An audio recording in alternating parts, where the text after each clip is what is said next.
Hi and welcome to the Riders Lounge podcast. I'm your host, Steve Sommerfeld, and this is a review on X Games 2022.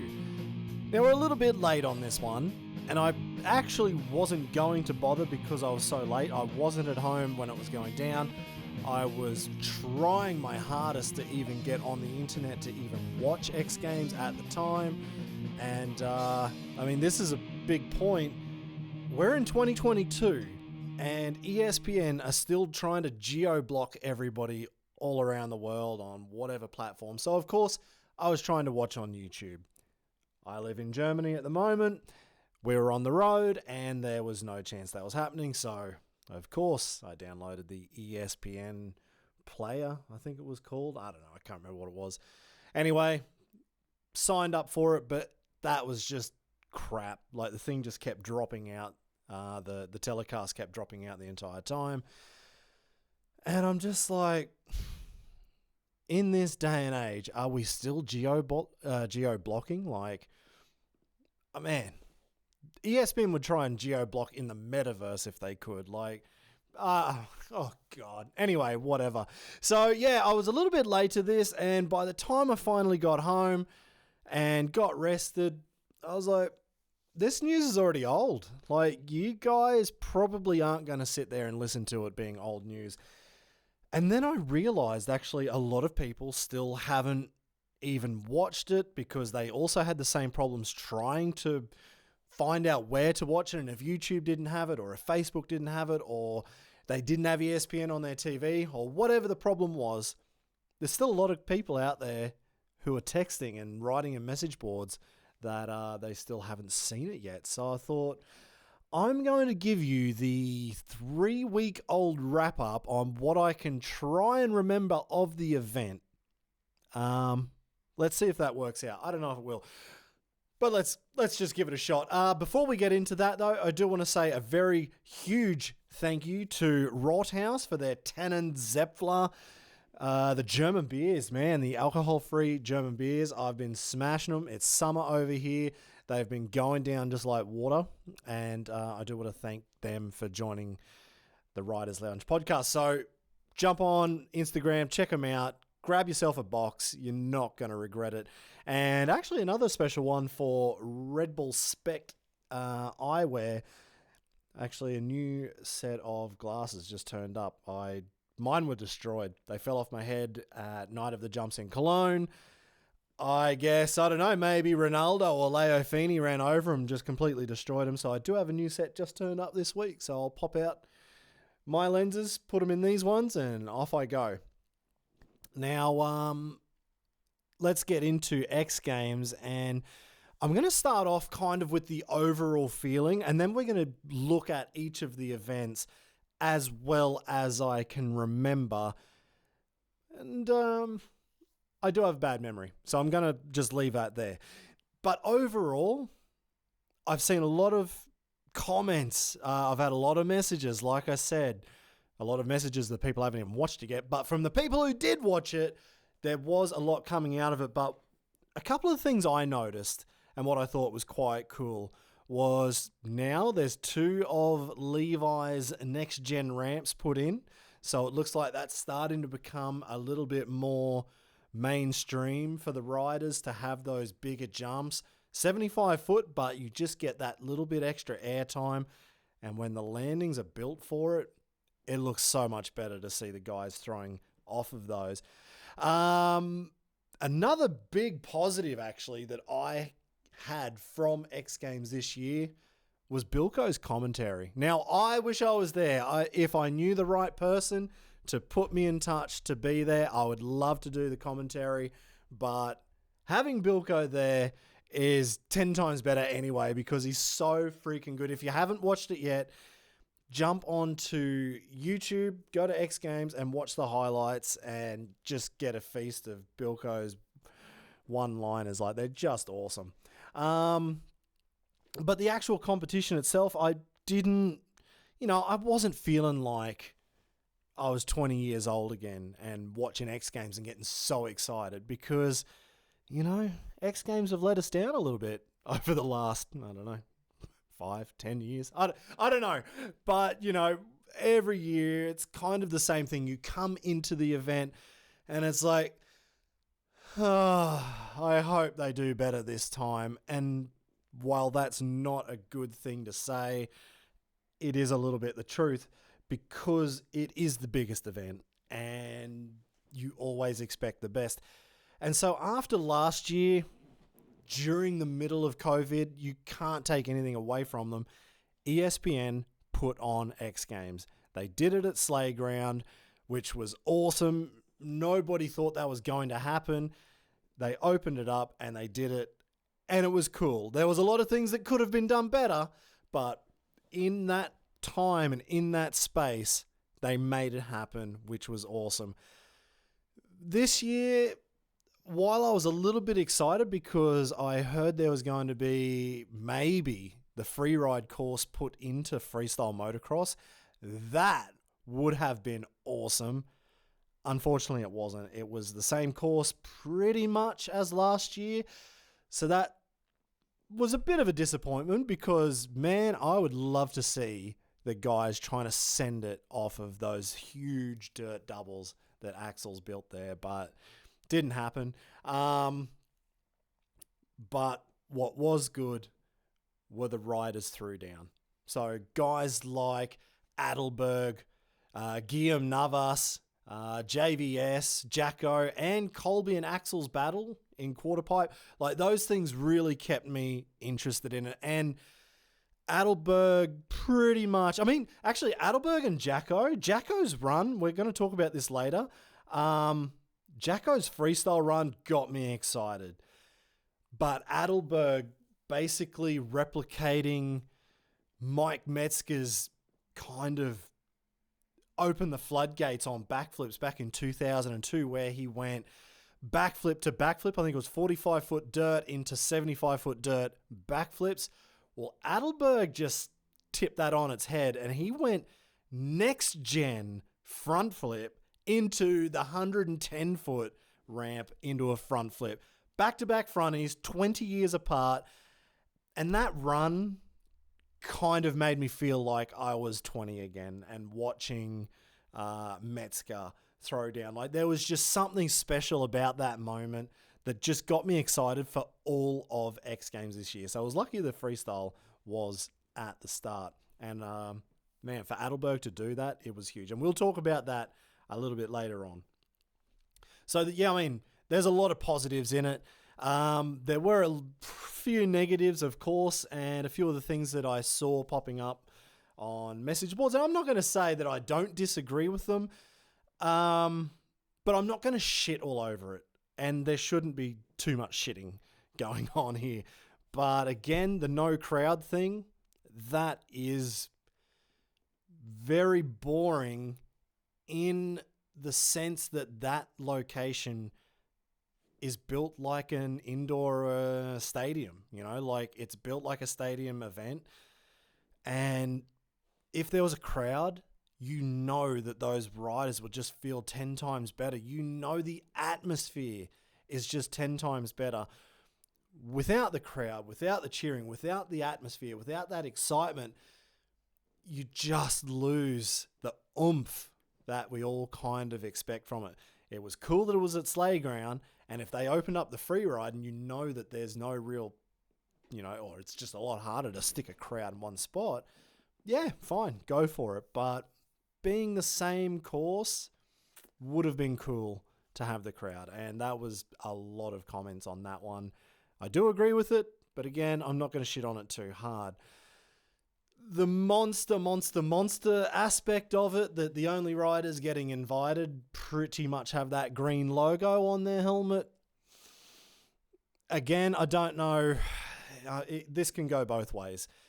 Yes, it sucks that most of the riders invited were monster riders. On the other hand, and I've said this for the last few years, it would not be that case if other big brands like Red Bull and Rockstar were in the game as well. As you know, Rockstar dropped pretty much every rider on their roster. There's only a couple still hanging on to their sponsorship deal. And Red Bull haven't brought on somebody new in a very long time. So what can you do? There's going to be Monster helmets. Monster have invested in it, so that's just the way it is. In saying that, there are riders who I feel had a very good reason to be invited, and again, they were not. And you're probably all mostly thinking the Pat Bowden drama. Where is Pat Bowden? Where is his invite? The dude rips, but he's obviously upset the wrong people. I don't know what it is, but again, no invite. And actually, I was talking to him, and he's like, I don't really care anymore. He's like, I'm quite happy to do my own thing, and if the invite comes, awesome. If not, he's just as happy just doing his own projects, and I know he's got a lot of things coming up. So, yeah, it happens. Adam Jones, another rider who didn't get an invite. Would have been awesome to see him out there on that course again. Big course where some guys are, stressed a little bit on some of the ramps and linking jumps together, whereas that's Adam Jones. Like that's what he can do. But again, no Adam this year. So that's kind of the negative that goes into it. And I don't want to create this as an echo chamber. Don't get me wrong. I really enjoyed it this year. I enjoyed it more than I thought. There are things that could be done better, and I want to be a realist about it because this is the sport that we all love. This is why we watch it. And the riders innovated again this year a little bit. They did what they could with what they were given, but imagine if the course was a bit more innovative. Then we could see so much more. Or if it was, I don't know, production value that, we all get to watch it on one single location. And this is another big aspect of not just freestyle motocross, not just action sports, but every single sport, everything that you're into in this day and age is now so niched. There's so many platforms. There's so many different places to watch something on each platform. There's a million places to see content. And when we're in a niche sport like what we are, there's not that many fans really of freestyle motocross, not compared to what it was before. We are the hardcore fans, and kind of the outside group would have been like motocross lovers or just someone who's into BMX or whatever, or just anybody. They would then catch some freestyle as well because there were only a few places that you could see it. But now when there's so many options to watch it, why make it difficult for us to watch the fucking sport? That's probably the hardest thing. So yeah, I don't want to shit too much on it. It probably sounds like I already have. I'm about to get into the good stuff. Don't worry. But yeah, I'm just trying to be a little bit realistic about it all. This could be so much better. There would be so many more people into it if it was just made a bit easier to watch. That would definitely help. But actually, the other thing, I'm going to ask a question here, and I really hope if you're listening, just write in, steve@invertmanagement.com. You can email me or jump on Instagram or TikTok or whatever. Send your message. But am I just an old guy dribbling shit here and we don't really know what we're talking about? If you're a kid, are you excited about it?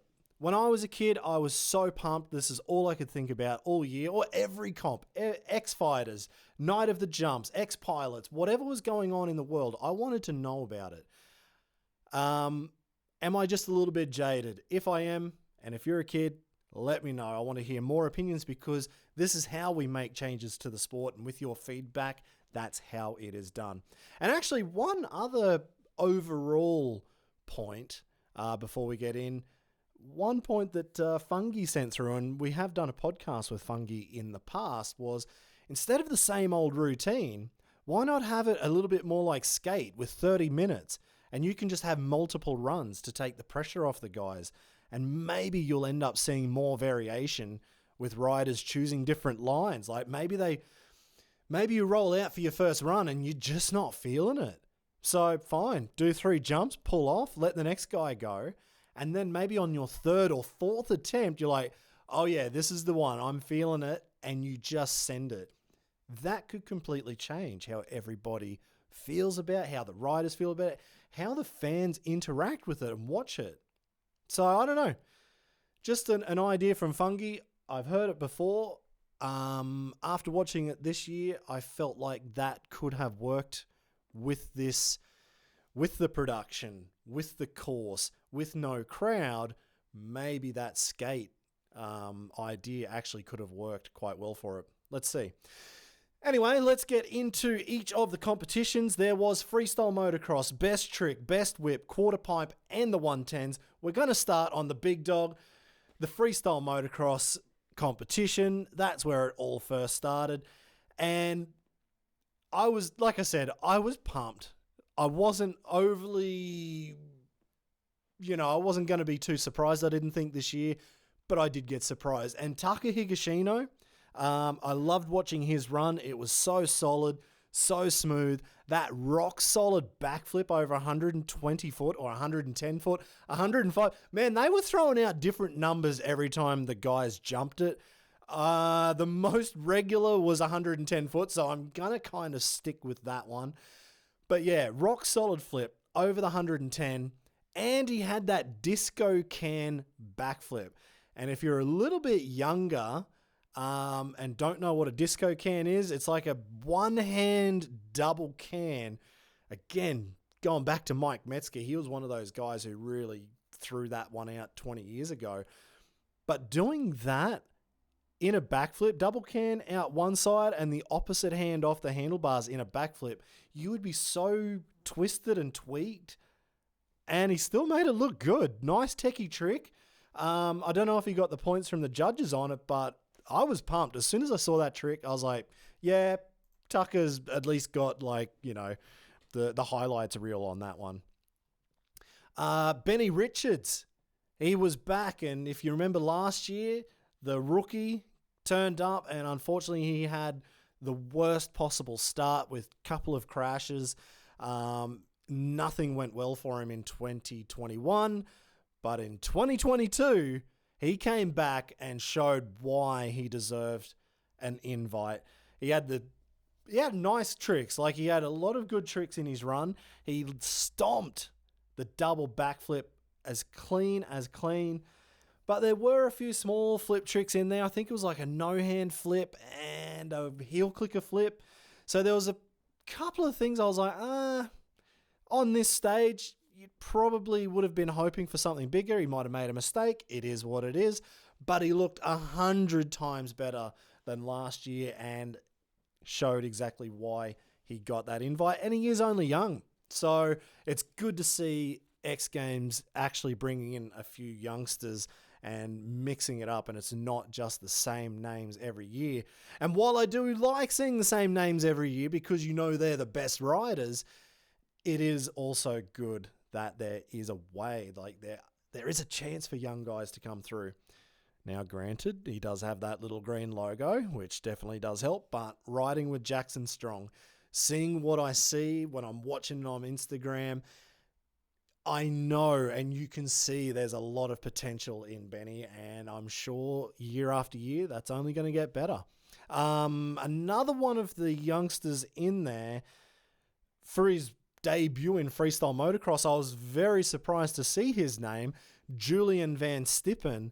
He basically got the invite 1 week before as Axel Hodges pulled out. So if you listened to the preview podcast and heard, or if you just saw the post we put up that Axel Hodges was in for Freestyle Motocross and you were scratching your head like 99% of people were, Axel did pull out.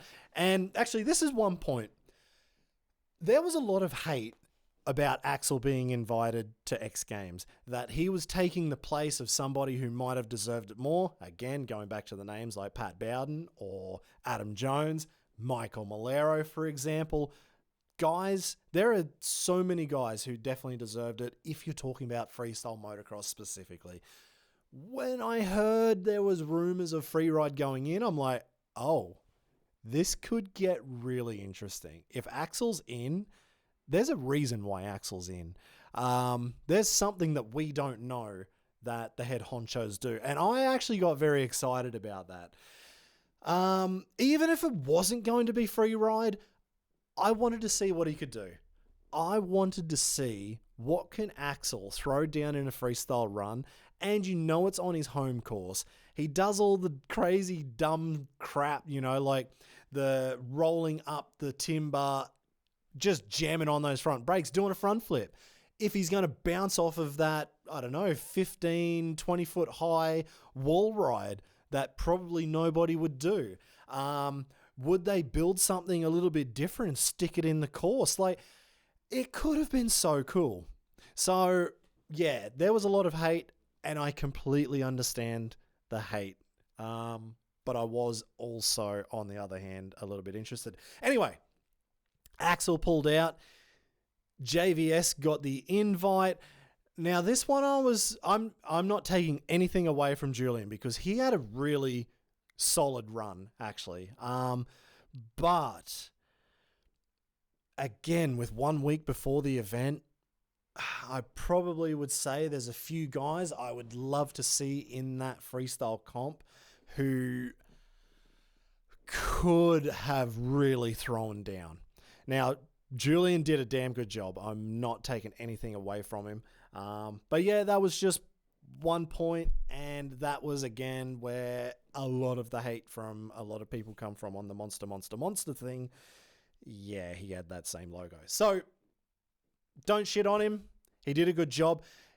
He was actually super solid in his run. There were some big tricks in there. And actually, the underflip at the end of his run, I really liked that one. It was nice. It was like fully tweaked out. He did save it. Like, that was getting close to a crash.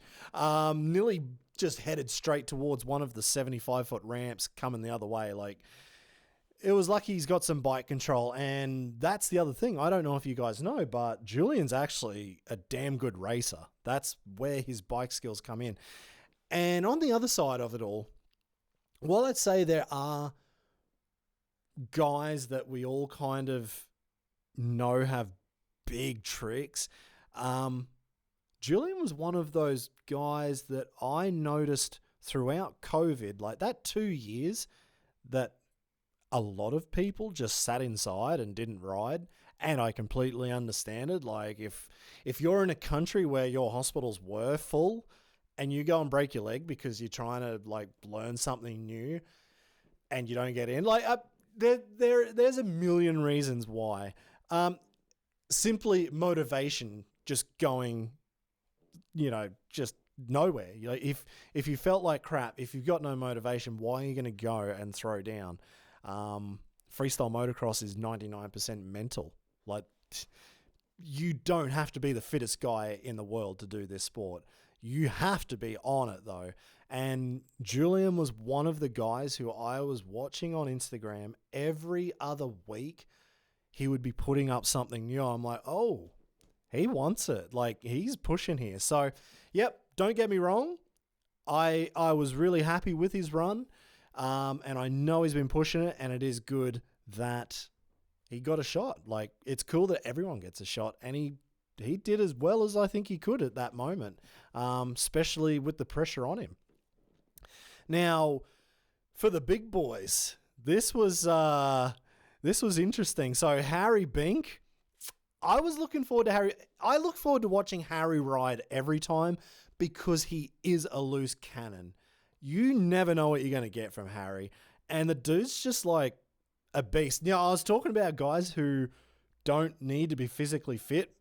Harry's the opposite. Like, he's ripped. He's in the gym probably more than he's on his bike. I don't know, but he can handle a crash because he's so solid. And luckily for him, that's basically what happened. He was looking good out there. Put a big run together, big tricks. But the biggest trick of all was how close he came to saving what would have been a very ugly crash. I don't know what trick he was going for. I'm guessing it was some sort of seat grab trick because it looked very similar to my last crash, where as soon as he peeled off the ramp, his hand came off the bars. So I'm going to guess he was going for a seat grab trick. He didn't get it. Like, his hand came off and immediately he knew that wasn't right. He managed to grab back on, hanging on to his front brake lever, I think it was. I think it was right hand. And he grabbed onto that and managed to get his body back almost onto the bike, but he just didn't have enough airtime, and he bull rode that thing into the ground. And he rides with a guy called Kane Saul. And if you have seen the video of Sawley, it was about 10 years ago at an underground, RFD underground competition in, I can't remember, maybe Rockhampton or something. Sawley did the same thing. Just peeled off the ramp, one hand off. Oh shit, got to get back on. Managed to grab the bars, and he somehow went from a ruler flip getting back on and landed it. And Harry Bink, they ride together all the time. He almost got it. He was so damn close. But either way, he saved himself from doing so much more damage than... I don't know if he ended up breaking anything. I don't think so from what I read after it. I could be wrong. But he did walk that one off, and that could have been 10 times worse. Now, speaking of riders who are loose cannons, he won gold last year and surprised everybody. Luke Ackerman. He came out and threw down one hell of a run. And it was just cool to see Luke out there stomping it. And it was pretty much a battle between him and Sheeny for the number 2 spot. And in the end, it was Luke who got that one. They pretty much threw down very similar tricks. Sheeny, I would say, had the better ruler flip, whereas Luke had by far the best 360 out of anybody. I'd probably say Sheeny's doubles, they were cleaner than Luke's, and his flare was probably cleaner than Luke's, whereas Luke kind of went off to the side a bit. But there was just enough in Luke's run to put him in front over Sheeny, and I'll tell you the results very shortly. But that loose feeling, and when you watch Luke, like, it's exciting. And that's probably what helped him. Whereas Sheeny, Mr. Consistent, as always, everything looked good.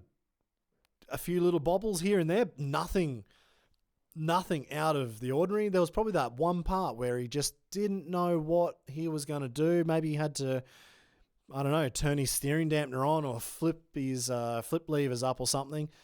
And he just kind of had to spin around a little bit before the run up. And that probably was just enough that he didn't get it over Luke. Now, I was talking about Jacko Strong at the start when I was talking about what really impressed me about this event.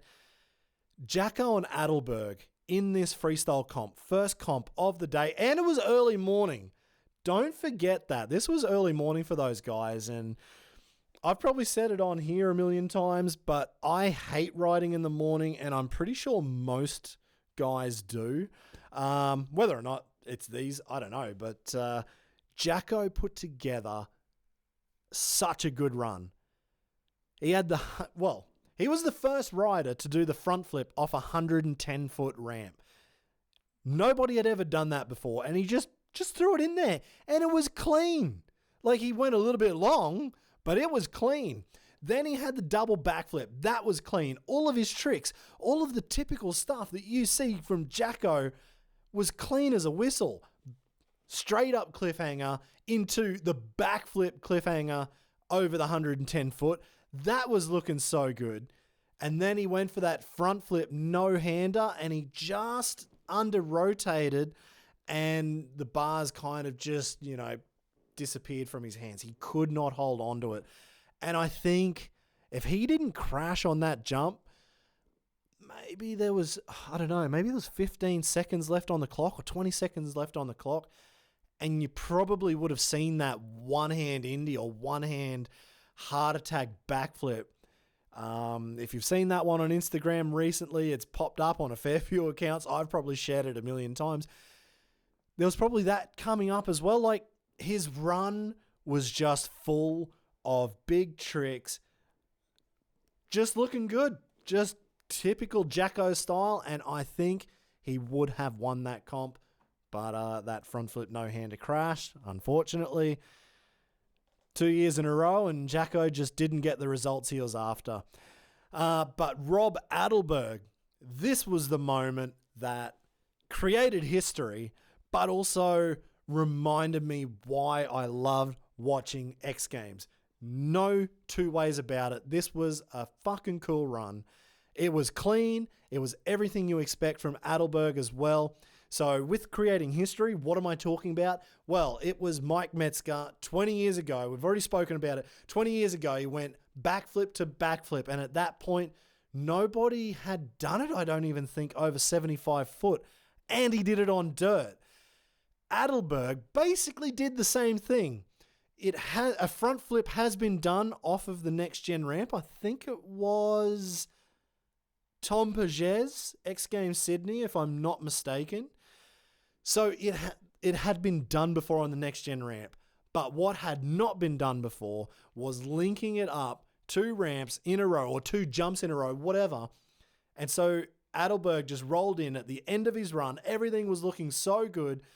Front flip on the next gen, clicked third, and he just went full gas straight towards that 110 footer and sent it, just jamming on the brakes, leaning forward, and he went so long, he overcooked it and still somehow managed to hold on to it.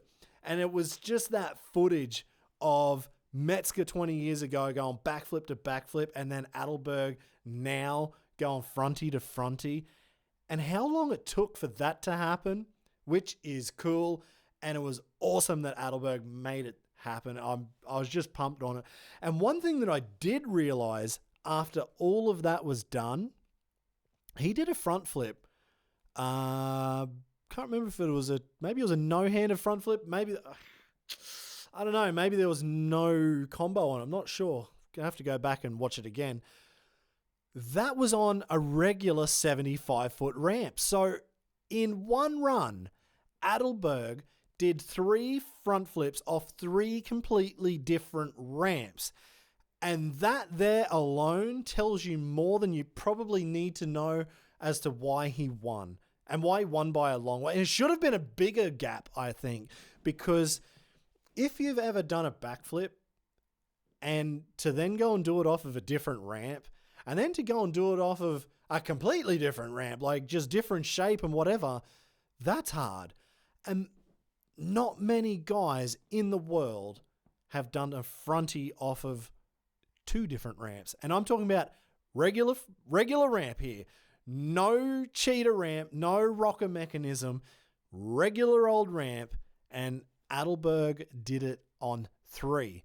And actually, he did it on 4, but the time was over, and he threw out a knack frontie on another regular 75 ramp. So that was 2 regular ramps, a next gen, and the 110.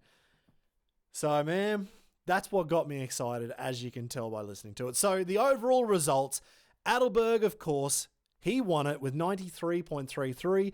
Luke Ackerman in second place, who won last year in 91 flat, and Sheeny 87.66. Tucker in 4th, Jacko in 5th, Benny Richards in 6th, Julien Vanstippen in 7th, and Harry Bink in 8th. So yeah, that was the start of X Games this year. Everything all on one day. It was an early start, and then they got into it. I'm going to skip the rotation of how the events went. I'm going to go into best trick now because you want to listen to it, and I have no idea how long I've been talking now. Probably half an hour or something. Sorry about that. But anyway, best trick. Very simply put, this was going to be a big event no matter what happened. But we kind of got a feeling from watching the freestyle comp earlier on in the day what we were going to see. And Taka Higashino, he came out for his best trick was that rock solid again. That rock solid flip off the 110-foot ramp. And man, to be completely upside down, not holding onto the bike over such a big gap with big consequences if you make a mistake, that was awesome. I was pumped on seeing it, and he was worthy of the points that he got on that. He almost got on the podium for that trick. Well, hang on. I'm going to mix this up a little bit. I'm going to also mention the two guys who didn't go in. Harry Bink, who was out with injury, of course, from the crash in freestyle, and Jacko Strong as well, who was also out. So that was unfortunate. So it was only 5 guys in the comp. Taka Higashino, he had a big one. Julien Vanstippen, again, in best trick. Well, he was there. So I guess he got the invite to go into best trick. Off the 110-foot ramp, though, he did the best he could. He threw out that KOD Indy flip. And that was a cool style on that trick. I don't know if you've seen it. If you have, you'll know what I'm talking about. If you haven't watched it yet, as soon as the bike left the ramp, instead of pushing away, Julien just kind of dangled his feet and just let the bike go. And it was kind of the weirdest takeoff. You almost would have thought he was going to do a floater. This was a mistake. But actually, it was clearly pre-planned because it was a huge ruler Indy flip. Awesome style. But a ruler Indy flip in best trick in 2022 probably wasn't the meal ticket, I think. I don't know if he'd already done his other event by then. Maybe he had, but I know he's got bigger tricks as well. I know he's been working on doubles. He's been working on, I think he's been working on 360s. Maybe I'm wrong, but I'm just trying to remember what I've seen on Instagram. Maybe he just wasn't feeling it. Maybe it was windy. So I was a little bit surprised to see pretty much a 18-year-old trick done in best trick, but it is what it is. That's the way the cookie crumbles. Luke Ackerman, he threw out that double knack. I think it was a double backflip with a knack.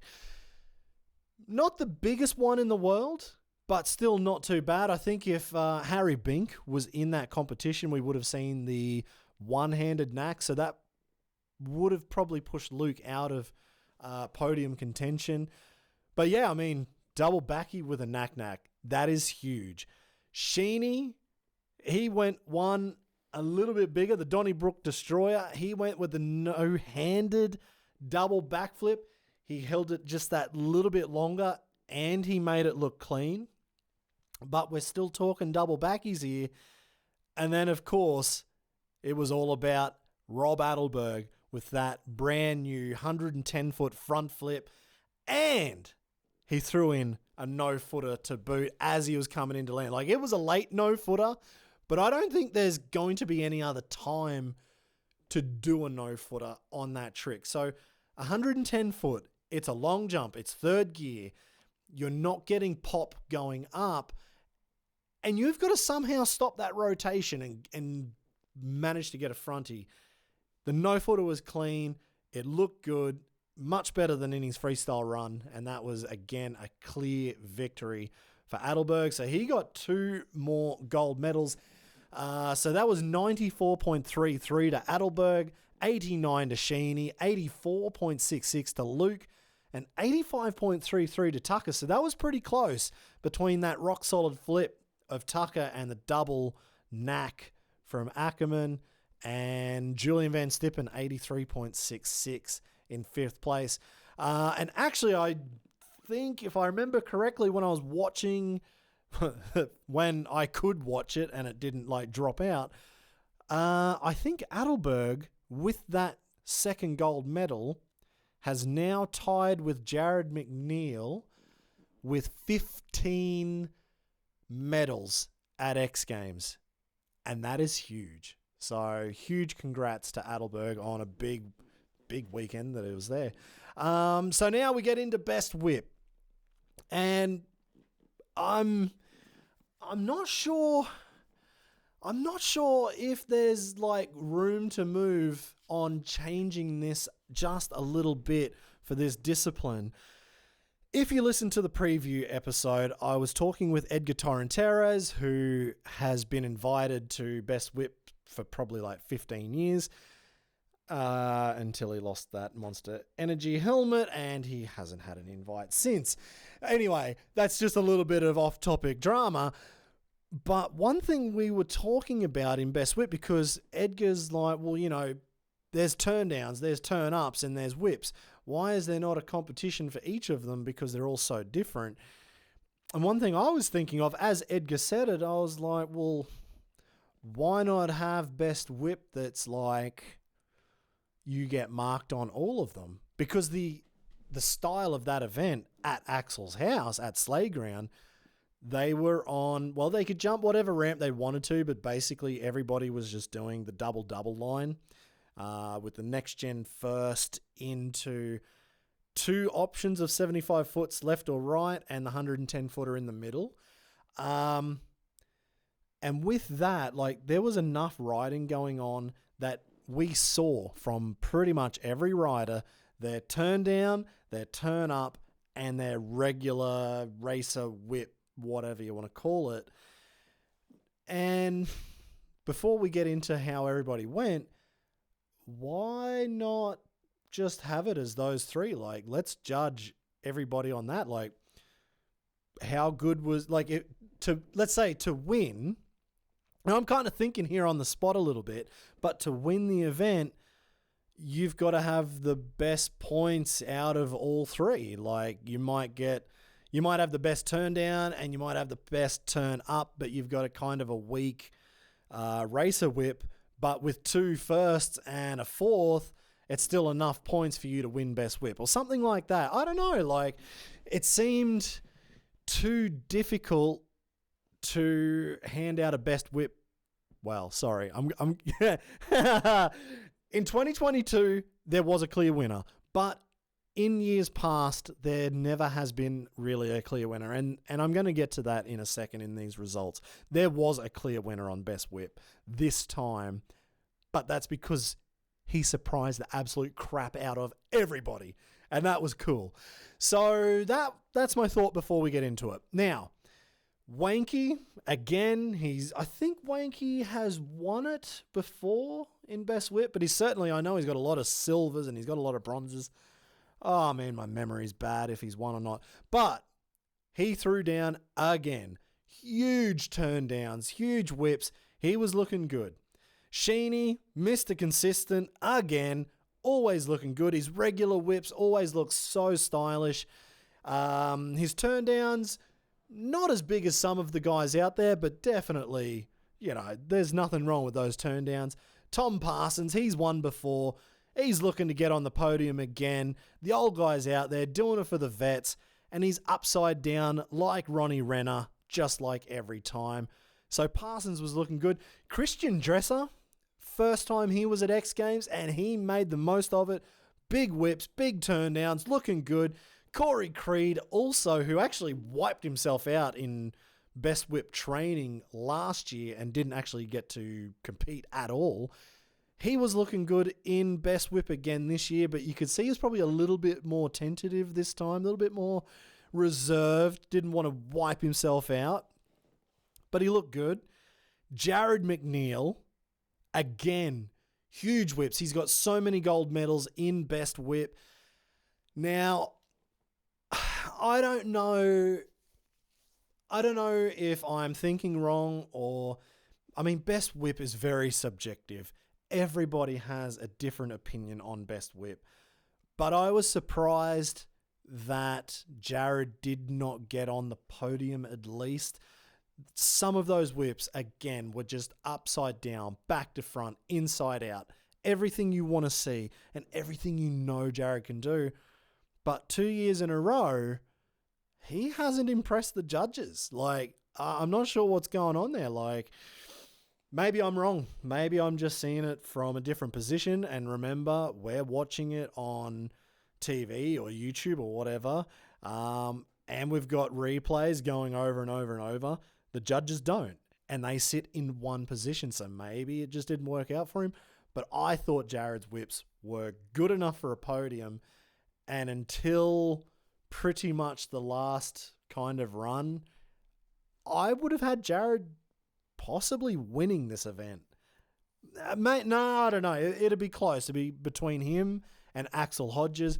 And Axel is one of those guys, and I'm talking about that idea at the start of this discipline that maybe we look at turn downs, turn ups, and regular whips, because Axel made them all look good. Like his turn ups, I don't know if there's anybody better other than maybe Tyler Berriman. There's not too many guys who can throw a turn up out there as good as Axel. And he was just looking good. It's his home turf. He knows those ramps like the back of his hand. While, yes, that is also another point that I didn't talk about at the start. It's on Axel's property. It's a bit unfair. And yeah, you're right. Maybe they could have done some renovations to the course. And actually, that's another point. They've had a year. Like, they could have really made some big changes to that freestyle course. There's no shortage of machines around, and ESPN has no shortage of money to throw around. Like, they've got all the ingredients. Like, they could have just gone so nuts. Like, let's say 2 weeks before X Games this year, to take away any notion that it's unfair because it's Axel's house. Like, they could have completely rebuilt that place or added on or made bigger or whatever. And then you could remove that doubt. Anyway, that's my little thing that I forgot. But yeah, Axel was pretty much looking like he was going to win this event almost hands down until Julien Vanstippen rolled in. This is why he was invited to X Games. You know, we said before he was in Best Trick and he was in Freestyle, and it was a little bit, you know, dubious as to the reasoning why he was there. This is why he was at X Games. This is why he was at Slayground. He went to Chiba in Japan at X Games earlier this year, and I think he got a bronze medal. First time ever at Best Whip. He threw down. That's why he got his invite. And holy crap, in Best Whip, if that was not the reason why he was at X Games, then nothing was. It was the biggest whip. This was a clear win for Julien. I think most guys probably shit a chicken when he did this. Basically, think of Jared McNeil's whips over 75 foot. JVS did that over the 110 footer. He was upside down. Like, the bike pinged off the ramp so fast. Like, it just tweaked off. He went completely back to front. He was upside down. He was inside out. And he got it back easily. Like, he made that whip look so big, but he somehow made it look easy. And not many people can make a 120 foot or 110 foot ramp whip look that good. But Julien did it, and he clearly won Best Whip. Now, what was there? 1, 2, 3, 4, 5, 6, 7, 8. There were 8 riders in that competition. If there was one more place, and I'm talking about invites again, since Guillem Navas was already there in America for quarter pipe, and we'll talk about that next, I would have given an invite to Guillem Navas. The dude was already there, and as big as you saw Julien throw that 110-foot whip, Guillem Navas, also as a rookie, he has some huge whips on that ramp. So let's see, maybe in 2023, we might see a battle between these two rookies. Like, well, then they're not going to be rookies next time. Like, they're going to be young guns and pushing it. And that 120 ramp, that 110 ramp, whatever, 105 for fuck's sake, get it right. We could see a completely different whip comp if Navas is in that one as well. So yeah, Best Whip, the results. Julien Vanstippen, easily. With that one whip, he won it. Axel Hodges, he won it with everything. Tom Parsons in third place. so good like always. Wanky with that turn down. Jared McNeil looking good. Corey Creed, solid. Sheeny, solid. 6 and 7. And Christian Dresser on his first time at X Games in 8th place. Now, let's roll into quarter pipe. We were just talking about Guillem Navas, and I'm just going to go all in here because he was the second rider out in quarter pipe for 2022. And he broke the record on his first jump. That is how gnarly it got in the quarter pipe competition. So there's a couple of things I want to talk about later about this, but last year, coming into 2021's X Games, I was talking with Antonio Navas, Guillem's older brother, and he's like, we've been trying to get an invite for my little brother, but nobody's listening. They're not interested. And so if you listened to this podcast a year ago, or more than a year now, let's just say we're trying to build a little bit of groundswell to get Guillem invited. And hopefully the right people were going to listen. Unfortunately, they didn't. So Guillem's been working his ass off. Like, this is all he's been training for, is to get into quarter pipe at X Games, working his ass off over and over with his brother. In the end, I think even Edgar Torrenteras was there giving some coaching as well. And when he turned up to America, they went to Link Ogle's place, and he was training on that gnarly setup. Have you seen Colby Raha putting pictures and videos up from Link's place? So Guillem had a bit of training there, rolled in, and on his first jump, he was only the second rider out, and he broke the record in quarter pipe. So again, this was one of those points in X Games this year that I was like, all right, I'm getting excited again. Like, this is cool. Crazy thing was, everybody went big on quarter pipe this year. Cole Denny, he was back from injury. So he only got his invite, I think, a day before last year in 2021, or maybe 2 days before. This time, he actually got his invite a bit, with a bit of notice. So that was a change. But it turns out he needed to win some prize money because he crashed big time last year, got some plates put in or some screws into his leg, and he needed to go back in for another operation because the pins are poking through pretty much.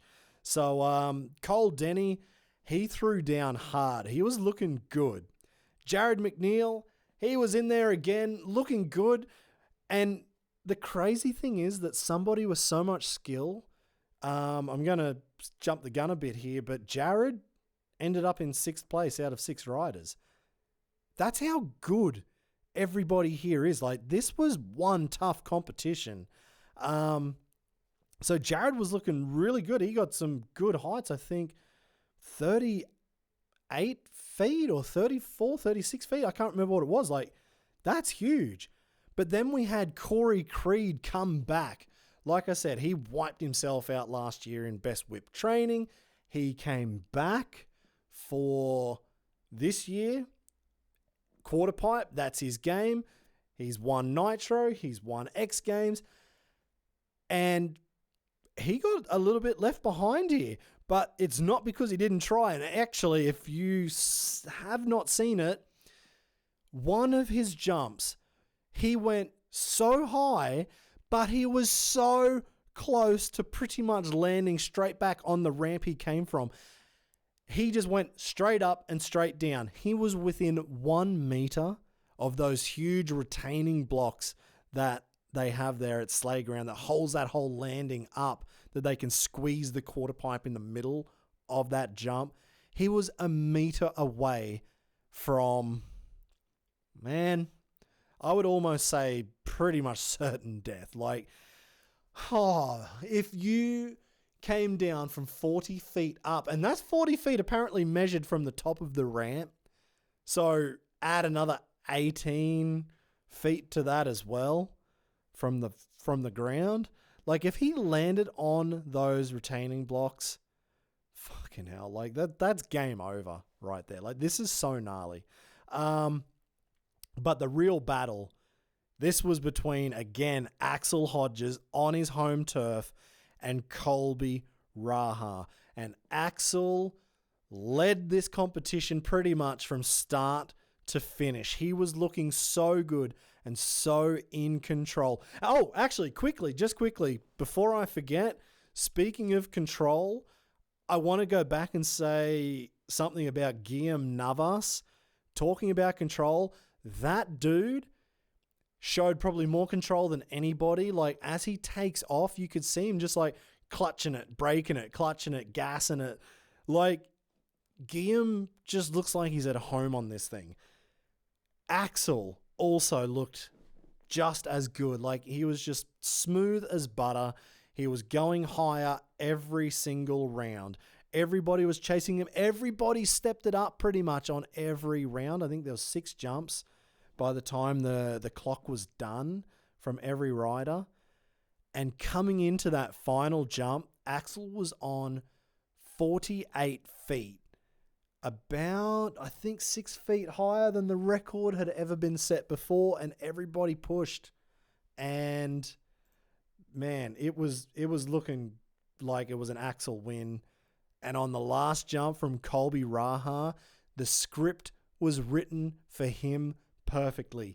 He was chasing Axel the entire competition, and both guys were going higher each time. And on that last jump, Raha just sent that Husqvarna. You couldn't even tell, like, it didn't sound as loud, but on that last jump, he took it and just went 1 entire feet higher and claimed it at 49 feet, setting a new record. And what I got out of that competition was that landing looks like it needs to get bigger. It is looking way too small and way too gnarly. Like, imagine sending your bike so high, straight up, shooting for the moon, turning it all around and looking back down, and that landing just looks like what you learnt on when you were a 4-year-old kid. Like, it looked like nothing. It looks like that landing needs to be another, I don't know, 10 feet higher. But it probably wouldn't matter anyway, because, like, you need it to be fairly damn steep to be able to take the landing and not just destroy everybody's wrists and ankles. But man, there's not much room for error anymore when you're getting that high up. The other thing that I did want to mention, and somebody please correct me if I'm wrong, because I don't know. I wasn't there. I wasn't at X Games. Like I said, as much as I'd love to be there, I'd love to be there and commentating it with Bilko and Jimmy Coleman. That would be cool. But the one thing that stuck out to me in this quarterpipe competition was we all watched 2021 and they pushed that as hard as they could. But when Guillem Navas came out and broke the record on his first jump, like, that was the warm-up jump, and he broke the record. 5 out of 6 riders were in the 40s, and they set a new record 7 feet higher than it was before. So there's a few things that I was thinking of. My, how is this possible? One, everybody's fucking gnarly, and everybody stepped it up and kept gassing it, and this is a new competition. And as you ride more and get more experience, you will go bigger. That's one. And I kind of think, and I kind of hope that it's number one. Number two, I was like, okay, maybe the run-up was just bigger. That's what allowed for the guys to go bigger. I don't know. Again, I've got no idea how they measured it. I don't know if it was like another 20 feet longer, 30 feet longer, whatever, that allowed the guys to get a little bit more settled, to come in with a bit more heat, to have more time to just gas it off the ramp. Or I don't know how they measure this competition. Like, there's going to be like I'm guessing it's GPS or something like that, or I don't know, maybe not GPS, but like some kind of altimeter that's on the bike. But where is it in relation to the receiver? So in 2021, was the receiver like sitting on top of the ramp? Was it sitting halfway up the ramp, or was it sitting on the ground? I don't know. I think we heard, or it was said later, that in 2022, the receiver was on the top of the ramp, which means the ramp is 18 feet high. And then Colby went 49 feet. So 18, 49, that's how high it was. I don't know. It was last year only halfway up. I don't know. I'm just throwing it out there. I don't want to take away from the results because it was awesome. It was one of the best competitions, and there's a clear winner. I was just so surprised that 5 out of 6 guys were in the 40s and records were getting smashed every jump. So yeah, it was just a question, just throwing it out there. Don't hate me. I'm just asking questions. All right, now we go into the final event, and if you're still with me after probably an hour of waffling on, congratulations. You've done well. You deserve a pumpkin sticker and a lollipop. We're on to the 110s, and this one, I don't think they changed the course too much. Maybe I'm wrong. I don't know. I didn't notice too many changes, put it that way. But it was cool to see the 110s there again. I know they get a lot of heat for having the 110s at X Games, but, I mean, we've seen far dumber events at X Games. Like, I can't even remember some of the stuff they've had in there over the 20 years or 25 years of X Games. So, I'd rather see 110s than, like, what was there? Like, I can't remember some of the dumb things, like street luge. I don't know. There was a few things that were just pretty, I don't know, pretty crap. But anyway, so 110s were back. Dice Suzuki from Japan became the oldest rookie, I think, at X Games. I think he's 40, I don't know, 41 years old, making his debut. So that was cool, and he was out there. He struggled a little bit compared to everybody, but we know what Dice can do on a big bike. It just didn't translate to the little bike. Mark Brown, he made his way around the course pretty good. Nothing too special, but it was cool to see him out there riding. Jared McNeil also didn't turn the world on fire, but he had that full factory look, the full factory Yamaha.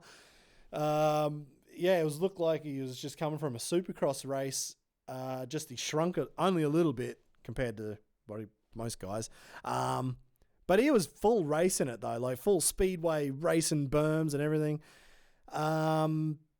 Pat Casey, he was looking really good. He had that 360 over the big jump, but he crashed hard on the quarter pipe with a bit of a big old in-swinger, and he got slapped down wearing that BMX helmet. Smacked his head pretty hard into the ground. And unfortunately for him, he then missed 2 more of his BMX events due to the concussion protocol, which sucks. But I am also, I'm thinking of everybody's safety here. That's probably a good point. Like if he was knocked out bad or if he was concussed, it's better to just go home and come back next year and not go out and just wipe out hard on another event and, doing a lot of brain damage. And we've seen that a lot. It's very close to the hearts of the guys, especially at X Games. We know with Dave Mirra in the past, and I think we're going to see a lot more of that with, what's it called? CTE? I could be getting that wrong. Anyway, it's the one where you get a lot of head knocks over a lot of years and back-to-back head knocks, and you only find out like in after someone's passed away if they've had it. And I don't know, I'm gonna guess that a lot of people in action sports, like they found this a lot in NFL. That's where it first kind of came to the fore. But I think a lot of these impact sports, we're going to see a lot of it. So yeah, Pat Casey, unfortunately, was taken out of the other events because of that concussion protocol. And I don't think that's a bad thing in the long run. So Timmy Ritson, he was back after making his X Games debut last year. Foot plants, railing berms, looking good. He had a bit of urgency in his run, more than most. And it was good to see him riding. He was looking pretty good on the bike. Banks Hovey, he stepped it up a notch on Timmy Ritson. But it was pretty crazy, like seeing him out there. He just threw his helmet on, goggles on, gloves on, and that's it. No knee braces. Like I was feeling nervous watching as I could see those bare knees getting out. I'm like, either gravel rash like hell, but like I generally hate gravel rash more than broken bones. But I was thinking, yeah, on a pit bike, that's pretty easy to go popping knees. But anyway, whatever. That's just me on a personal level. But he was riding good. Backflip pretty much every jump on the course. He didn't shut the gas off too much at all. And he did probably the highest jump on that quarter pipe. And then he sent it on the big jump. Pretty much needed all the gas he could muster, cutting across the whole course, jumping over from the backside of the ramp and flipping that one. But it wasn't enough. It was Axel's game. And this is the big one where everybody was talking about Axel on his own compound. And it's unfair because you could see him. He was on another level compared to everybody else. Like Banks took it to him with what? A day of practice maybe, or a couple of days of practice if he was lucky. But Axel just had so much style. He was on the gas the entire time. He didn't let it off. He was just wide open. He linked everything together perfectly. 360 over that big jump and just swapped out at the end and landed in the only puddle in Slayground. And even with the crash on that last jump, it was still enough for him to win. But yeah, that was the one point where, yeah, they could have very easily changed that entire 110 track and removed the doubt of the unfair advantage. And like, it's just better not to call it the Axel Games. Like, man, like that's what I'd rather see. It's a big competition.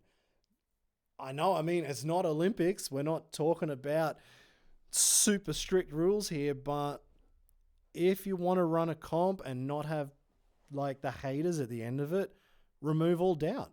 Change the course. It's pretty damn easy. But anyway, Axel deserved it because on that day, on that course, he fucking looked good. It was nice. So, yeah, making the 110s look good. I'm going to go back out there and say it again. I know everybody, well, not everybody. I know there's a pretty strong amount of hate from the freestyle guys on the 110s being there. There's no step up. Step up's been removed. There's no speed and style. It's been removed. And 110s are in there. I'm not saying it should be an or situation, that it's 110s or step up or 110s or speed and style. Why not and? Like, man, why can't we have speed and style and we have step up and we have 110s? That would be cool. And what I'm going to say on the 110s is to make it even a little bit more different and change this up again. I said it last year. I said it in the preview this time. Why not throw it out there as 110s speed and style?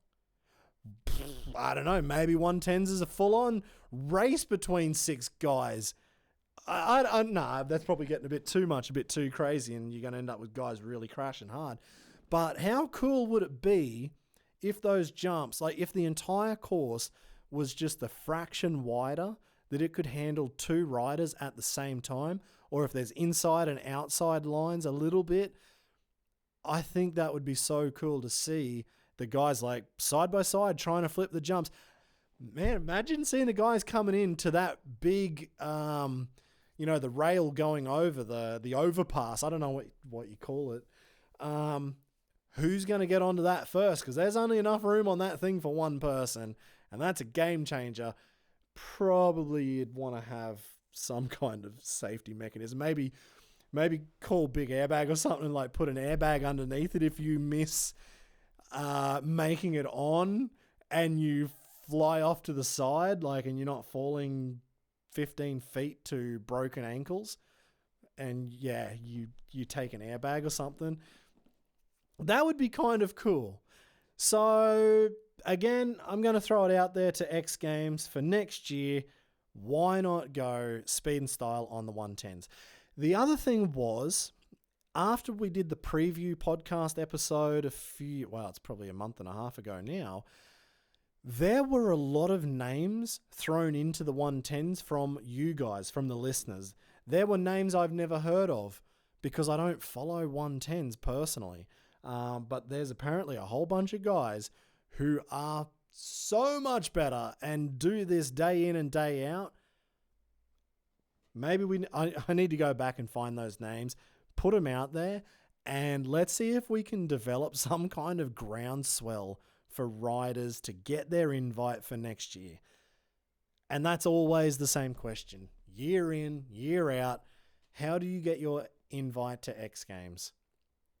Turns out Pat Bowden can't get it, and he's won Nitro. He's done pretty much everything, and he can't get an invite. But there used to be open qualifiers for X Games back in the days. It doesn't feel like that's what X Games are about, and that's kind of the problem. It feels like it's only for TV time. It's not even about fans at the event. It's just about running it and keeping it.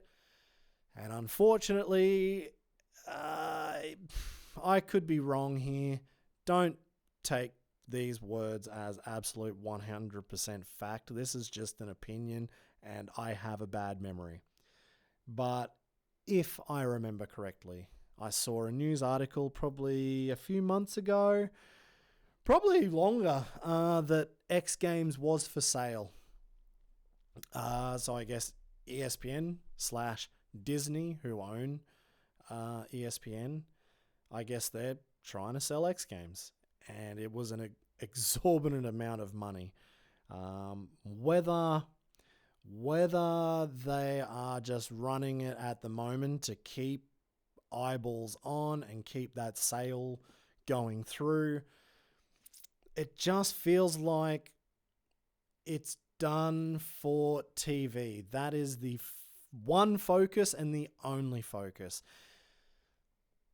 Me sitting here talking and dribbling shit and reading all of your comments on Instagram, on Facebook, on wherever, and when 99% of them are negative, it makes me wonder why. And I don't want it to be negative. I want everything here to be positive. That's why we do it. We want it to be fucking cool year in, year out. So how do we get that done? Like, how do we get these guys listening a little bit more to make some cool changes? Like, even if, I don't know, like there was a big change. This is at Slayground. That's completely different. After 20 years, it's not in a sold out arena, and it's at a fucking cool compound that we all watch on Instagram and TikTok and YouTube day in and day out. That's cool. And they've made changes, and I am stoked on it. But it just feels like there could be so much more done. And I mean, we've thrown out a lot of suggestions here. Like, we're giving game plans away right here. Like, if somebody wants to listen, it's right here. And there's more. There's so much more that can be done. And again, I don't want to shit on X Games because they've done a good job, and they have done a very, very good job over 25 years. This is the number one event, and I want to see it stay the number one event. Or if it's not the number one event, I want to see Freestyle Motocross continue to innovate, and every year something new, something different. I want to feel as excited today as I was 20 years ago. And while I wasn't as excited as I should be coming into this year, there were very big points that made me happy this time. Like I said, Adelberg, that was cool.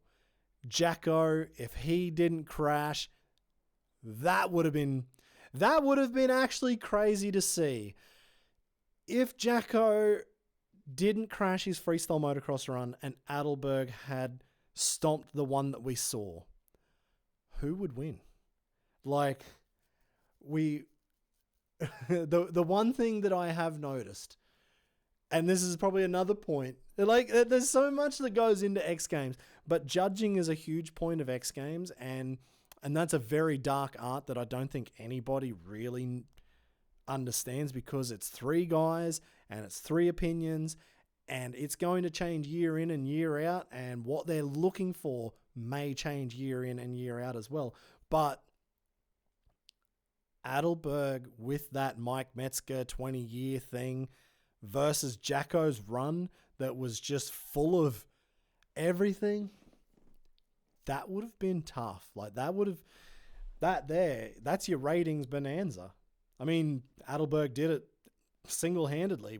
Like, he did it with the Metzger thing. That was fucking cool. Colby Raha and Axel Hodges in quarter pipe. That was, if you did not know any better, you'd almost say it was a script, that Axel was just leading the whole way, and then at the last minute, Colby came in and stole the show on his home turf, and that was awesome. But there are some things that can change, and let's see if they do for 2023. Now, if you've got to the end of all of this, thank you very much for tuning in. I was going to do it with a whole bunch of people's opinions, just like what we did last year, but that was 6 episodes, and that took me so damn long to edit it. If anybody out there wants to help with editing, actually, probably what I need more than anything is like someone who's into graphics, or if you're into blogs, if you're into doing stuff like that and you want to help out, man, it would be nice to have a bit of a hand on this, because I've only got so many hours in the day to play World of Tanks. I mean, to work. Yeah, it was just so much work last year to put all of those opinions in from everybody and trying to get it done in a timely manner. And like I said, this year, I wasn't even home. One thing I did realize, though, I kind of do strive for a little bit of perfection in what I'm doing. And one of the big things I had at the start of creating this podcast was audio quality. And I didn't want to record this on like subpar microphones when I wasn't here. I'm now 3 or 4 weeks late to the game, and that's actually probably worse. So I think as a little bit of a lesson learned for myself, next time and going into the future for anything, I'll probably, wherever I am in the world, if I don't have good access to anything, at least just get it done, put it out there, and then for the perfection stuff, it'll come a little bit later. So I'm sorry about being a bit late. That's kind of the reason why. I did want to explain that. If there was some people out there going, why the fuck are you doing this 3 weeks after the event? Like, don't bother, mate. But yeah, like I said, there was a lot of people who hadn't even watched it yet and are following the podcast.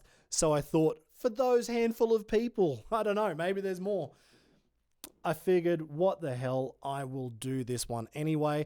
For up-to-date stuff that happened as it happened and watching it, check out my mate Clint Esposito. He did it on YouTube, so check that one out. I was going to put all of his final points in here, but again, I realized it was just too much effort, and we're well over an hour now, and you probably don't want to listen to any more. So, sorry about that, Clint. I was going to do it. I told you I was, but I'm going to give you the shout out anyway. Check out Clint Esposito, or Two Wheels to Freedom, on YouTube for his mashup of X Games. We were actually going to do it as an X Games, what's the word? God damn, I've forgotten the word. Like a partner episode? No. Crap, I can't remember what it's called. Anyway, where we basically watch it and do a live feed and live commentary of it as it's going, and say things that you could not say on ESPN, just like what I've done here. But I was away and didn't really have access to be able to do it. So sorry about that. Now, what are we in now? We're in August. So we're into the second half of the year. There are a few big events coming up, I think, for later on this year, some big competitions. Keep your eyes peeled. Keep tuning in to the Riders Lounge podcast. I will have some more interviews. I'm going to try and get Banks Hovey on maybe tomorrow and have a chat with him, because he's not just a 110s rider.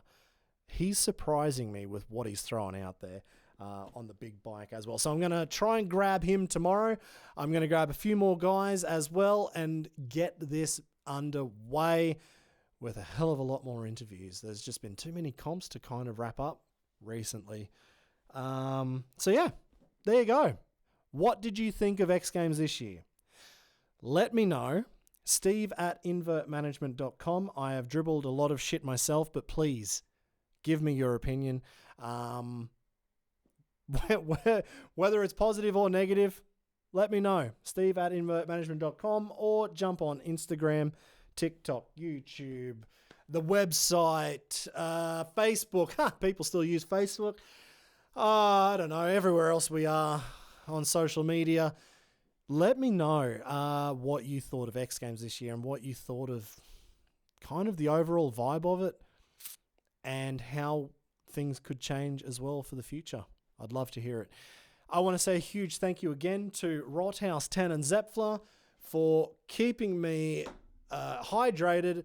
And actually, I've run out. I found a box up in Berlin when I was there a couple of weeks ago. Found a box in one of the liquor stores there, which was awesome.